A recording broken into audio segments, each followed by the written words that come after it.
Hello viewers, আসসালামু আলাইকুম। সবাই কেমন আছেন? আশা করি ভালো আছেন। অনেক দিন ধরে ভাবছিলাম দুধ পুলি পিঠা খাবো।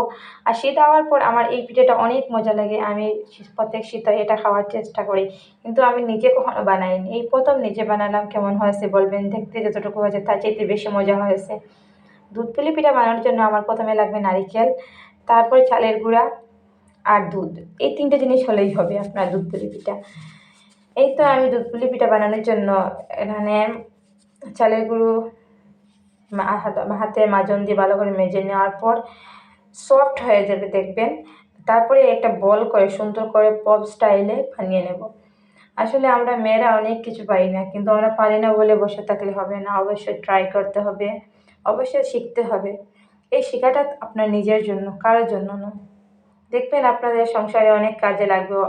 অনেক কেউ মেহমান আসলে খাওয়াতে পারবেন, বা বাচ্চা কাচ্চাদের খাওয়াতে পারবেন, বা কাউকে খাওয়ালে দেখবে অনেক খুশি হয়। মানুষের রূপ না থাকলে কী হয়, গুণ থাকতেই হবে। আর আমরা অবশ্যই চেষ্টা করি সবাইকে খুশি করে কিছু খাওয়ানোর। আমি এখানে 3টা এলাচ দিয়ে দিলাম দুধ এবং চিনির মধ্যে। আর 1 কাপ পানি নিলাম, কারণ আপনারা পরিমাণ মতো নেবেন। বেশিও নেবেন না, কমও নেবেন না, যতটুকু আপনার পিঠা ততটুকু। আমি এখানে 5টা পিঠা বানাবো, তার জন্য আমার 2 চামচ, এই চামচের নিয়ে 2 চামচ আমার দুধ লেগেছে, 1 চামচ চিনি লেগেছে। আর আমি কয়েক মিনিট জাল করার পরে একটু গুড় দিয়ে দিলাম। গুড়টা দিলে কালারটা সুন্দর হয় আমার কাছে লাগে।